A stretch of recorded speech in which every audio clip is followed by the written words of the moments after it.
2003 تک ہر $100 کے ایکسپورٹ پہ ہم $125 تقریباً امپورٹ کرتے تھے، یعنی 25% خسارہ تھا۔ کچھ ریمیٹنسز تھے، کچھ کیپٹل انکم تھی، کچھ تھوڑے بہت قرضے لے لیتے تھے، کام چلتا رہتا تھا۔ اب ہر $100 کے ایکسپورٹ پہ $230 کا امپورٹ ہے۔ جو 25% کا خسارہ تھا وہ 130% خسارہ ہو گیا۔ یہ نہ تو ریمیٹنس کور کر سکتا ہے، نہ کوئی اور کیپٹل انفلوز کور کر سکتا ہے۔ ہم نے مجبوراً قرضے لینے ہیں۔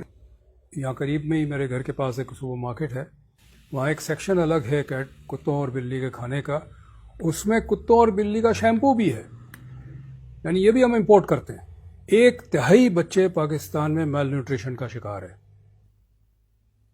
اور یہاں کتوں اور بلی کے کھانے امپورٹ ہوتے ہیں قرضوں کے ڈالر سے۔ تو پہلا میرا مطالبہ یہ ہے کہ جو غیر ضروری امپورٹس ہے اس پہ بین لگا دیں، اس پہ ٹیکس ڈیوٹی بڑھانے سے کام نہیں چلے گا، بین لگا دیں، بالکل بند کریں۔ آ ہی نہیں سکتا، کھانے پینے کی کوئی چیز نہیں آ سکتی۔ سیب ہمیں نیوزی لینڈ سے منگوانے کی ضرورت نہیں ہے، چاکلیٹ ہمیں سوئٹزرلینڈ سے منگوانے کی ضرورت نہیں ہے۔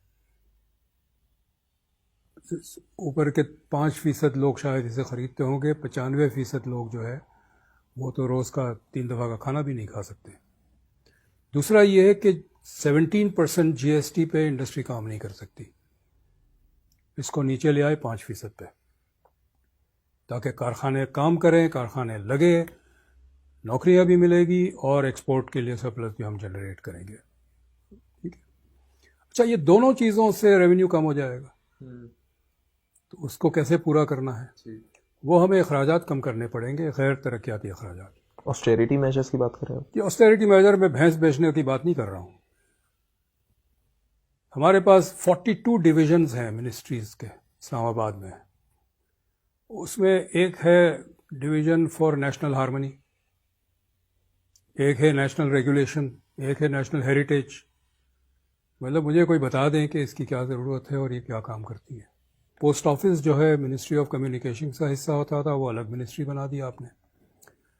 پوسٹ آفس کے پہلے ایک ڈائریکٹر جنرل اور ایک ایڈیشنل ڈائریکٹر جنرل ہوتے تھے، اب ایک ڈائریکٹر جنرل اور 9 ایڈیشنل ڈائریکٹر جنرل ہے۔ مجھے تو یاد نہیں پڑتا کہ میں نے 20 سال میں کہ لیٹر پوسٹ کیا ہو، اور آپ نے بھی نہیں کیا ہوگا۔ تو میں جب غیر ترقیاتی اخراجات کم کرنے کی بات کرتا ہوں تو میں ڈیفنس ایکسپینڈیچر کی بھی بات کرتا ہوں۔ یہ اب ہمیں اس کو کھولنا پڑے گا۔ اور ڈیفنس میں 2 قسم کے ایکسپینڈیچر، ایک کامبیٹ ایکسپینڈیچر کہہ لیں، ایک نان کامبیٹ کہہ لیں۔ کامبیٹ ایکسپینڈیچر پہ ہم بات نہیں کرتے چونکہ میری مہارت نہیں ہے، لیکن ہمیں نظر آتا ہے کہ بہت زیادہ ایسا ڈیفنس کا ایکسپینڈیچر ہے جس کا جنگ سے کوئی تعلق نہیں ہے۔ آپ اگر لاہور سے پشاور جائیں، جی ٹی روڈ کے اوپر ہر 40 کلومیٹر پہ ایک کنٹونمنٹ ہے۔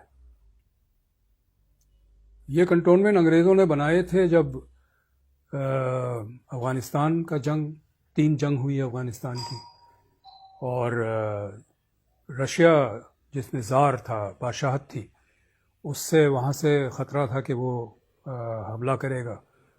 اب تو ماسکو تک ہمارے دوستانہ تعلقات ہیں، یہ بند کریں نا سارے، کیوں رکھے ہوئے ہیں؟ اسی طرح کوسٹ گارڈ ہے، کسی تاریخی وجہ سے کوسٹ گارڈ آرمی کے انڈر ہے، تو نیوی نے شور مچایا کہ سمندر تو ہمارا قلعہ ہے، ہمیں ہینڈ اوور کریں، تو بجائے اس کے کہ کوسٹ گارڈ نیوی کو دیں، انہوں نے ایک اور ادارہ بنا دیا میری ٹائم سیکورٹی ایجنسی کے نام سے۔ اب 2 ادارے ایک ہی کام کر رہے ہیں، تو بہت زیادہ گنجائش ہے نان کامبیٹ ڈیفنس ایکسپینڈیچر میں کمی کرنے کی۔ اچھا میں کیوں اس پہ زور دے رہا ہوں؟ پہلی بات تو یہ ہے کہ میرا گھر کا خرچہ ہے کچھ اور آمدنی کم ہے، اور آمدنی بڑھنے کی کوئی اگر امید نہیں ہے تو میں خرچہ ہی کم کروں گا نا۔ ہمارے ہاں خرچہ کبھی کم کرنے کی بات نہیں ہوتی۔ جب بجٹ میں کٹ لگتا ہے، ڈیولپمنٹ بجٹ پہ کم لگتا ہے، بجلی گھر نہیں بنتے ہیں، سڑک نہیں بنتی ہے، اسکول نہیں بنتے، ڈسپینسری نہیں بنتا ہے، لیکن یہ جو نان ڈیولپمنٹ ایکسپینڈیچر ہے سول اینڈ ملٹری، اس میں کبھی کمی نہیں ہوتی، یہ بڑھتا چلا جاتا ہے۔ ڈیفنس ایکسپینڈیچر اور نان ڈیولپمنٹ ایکسپینڈیچر اس لیے کم کرنے کی ضرورت ہے کیونکہ یہ جو خسارہ ہے اس کی وجہ سے معیشت بیٹھ رہی ہے، بلکہ بیٹھ چکی ہے۔